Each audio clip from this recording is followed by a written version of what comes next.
Hello and welcome to the Cabinet of Creations, where you refined horror, beauty and the perfectly imperfect.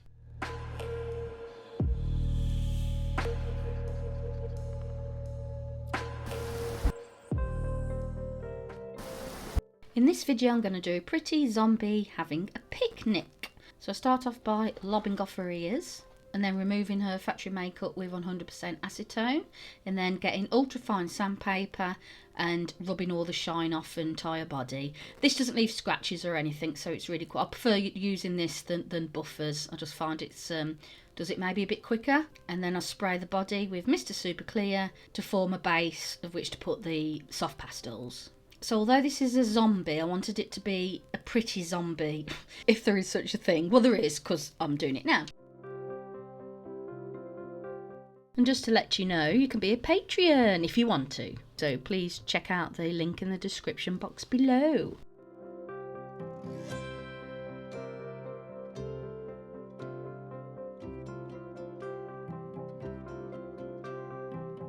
I didn't want it too gross. I think I was inspired with the green here from Beetlejuice. Again, I didn't want it to be too rotten, decaying. You know, I still wanted it to be quite pretty. A pretty zombie, but still retain some of the elements. Oh, I don't like saying this. Some of the elements of being dead. And basically a walking zombie. But as you'll see if you watch to the end, Katie isn't like all the other zombies. She's special.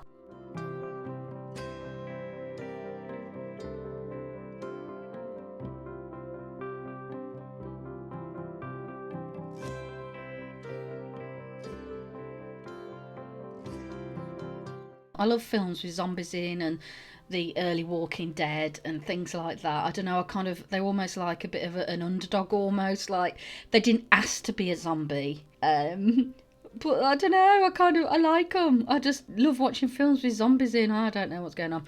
Anyway, speaking of don't know what's going on, sometimes I forget that Mr. Super Clear can make the soft pastels ultra dark, and basically her lovely even brown skin went pretty much black on the front of the face, and I thought it just didn't go. I want to retain some of that brown instead of making it look a bit too decayed. So I went in a marred, so I just removed the whole lot. So yeah, here we are, we're doing it again. So practically the same thing as before. I think I was overcomplicating things, so I tried to take a little bit more of a simple approach, bit by bit, but I think this one's a lot cleaner.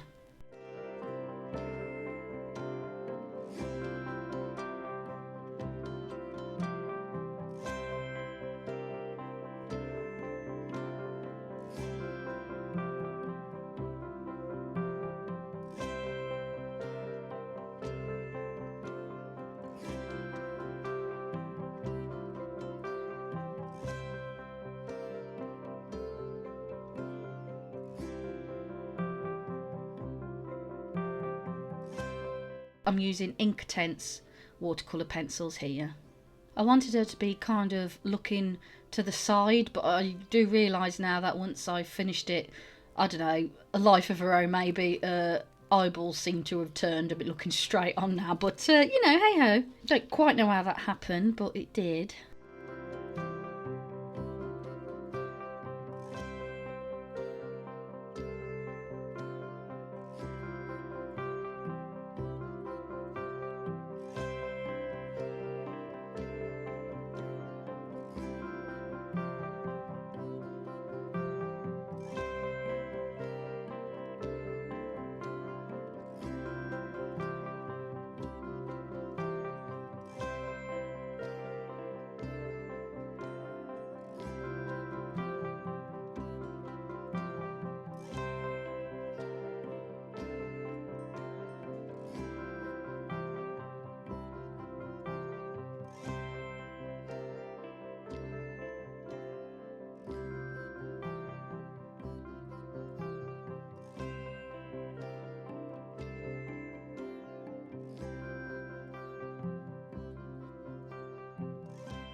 I used 100% acetone to try and gouge out the teeth marks, but not as much as I wanted. I used super glue here to make the skin a little bit raised and swollen, but the super glue wasn't really sticking up as much as I wanted, so I thought I could bind super glue, Mod Podge, transfer glue, and then by putting super glue on top of it, it will pretty much dry instantly, so voila!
I start on her picnic basket. So basically just making it out of like these bag of sort of like matchsticks you can buy from the craft shop or online.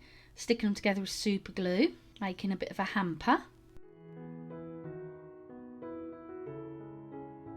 And then going in with some twine and doing the weaving effect. You notice there's quite a bit of stragglers coming off this twine, so just get a lighter and very briefly wisp it over and it will burn all the little stragglers off. Of course, taking all the necessary safety precautions. I actually did this outside and had a cup of water ready as well.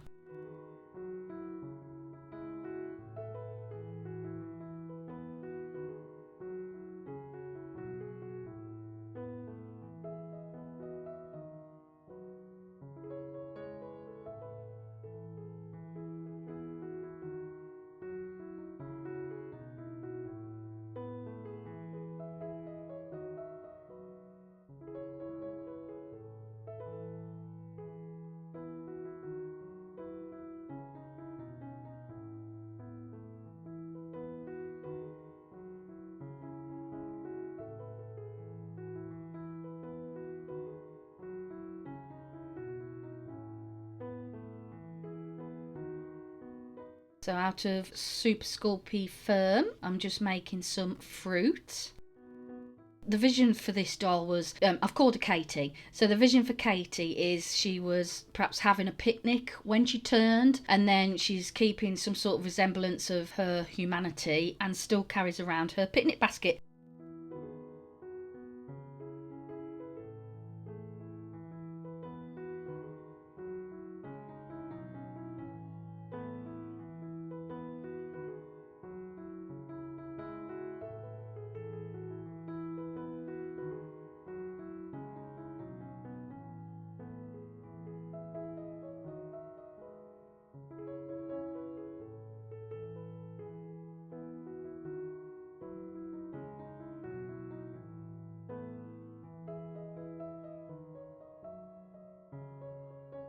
Obviously she's been a zombie for a little while now, so the sandwiches and fruit and half-eaten apple and things like that have kind of rotted and got a little bit mouldy, but she still carries it around with her anyway.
Actually had to look up what some of this food looked like mouldy, and let me tell you, it was not nice.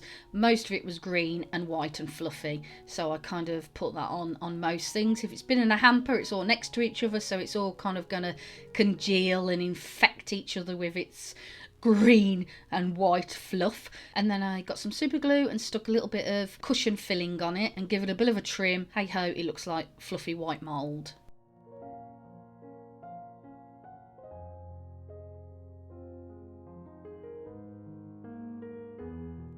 Just finishing the plate with some white pearlescent paint, and then I'll dirty it up a bit.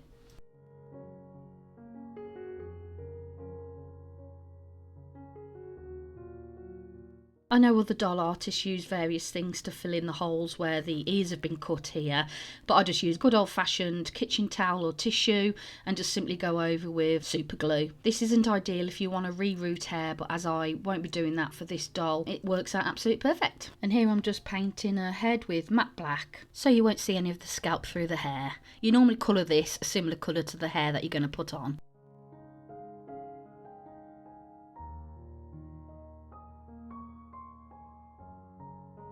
I made a few items of clothes for, including socks, underwear, a skirt and a blouse. I decided not to use this one here in the end because I wanted her clothes to be totally removable, which is my first doll that I've done like that. It's a lot harder than sewing them actually on the doll, I can tell you, for someone that's not an avid sewer. But, you know, I still kind of enjoyed it nonetheless. I really wanted to make her a little bag as well, so I made her this cute little messenger bag. And of course, no sort of zombie will be complete without a little bit of dirt on the clothes.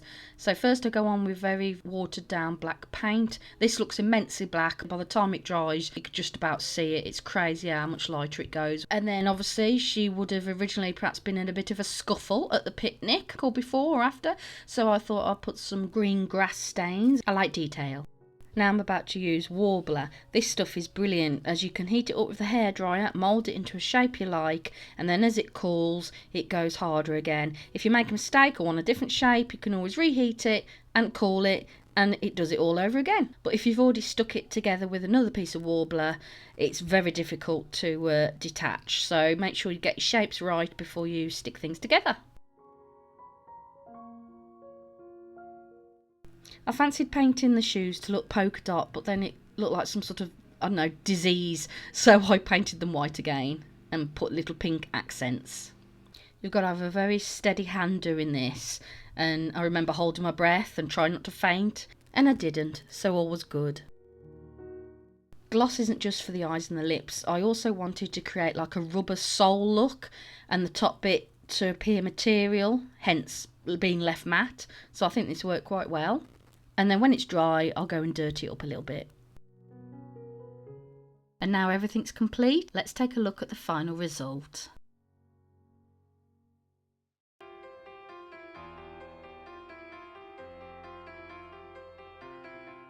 We interrupt your scheduled programming. Your News 24 brings you the latest on the Z virus. It has been declared that we are now in a state of emergency. As yet, there is no known cure, and scientists are baffled. It is spreading at an unbelievable rate, which is the news no one wants to hear. So please just stay home, stay safe, and if you can, stay alone. Amongst all this death and carnage, there is one glimmer of hope. This is a photograph of someone only known as Katie. It was reported she was bitten and changed into a Z walker, and yet she may look like one, but she's kept all her human tendencies. Please, if you see her, do not approach her, do not try and capture her. Please ring the hotline number at the end. She may hold the key to the future of the human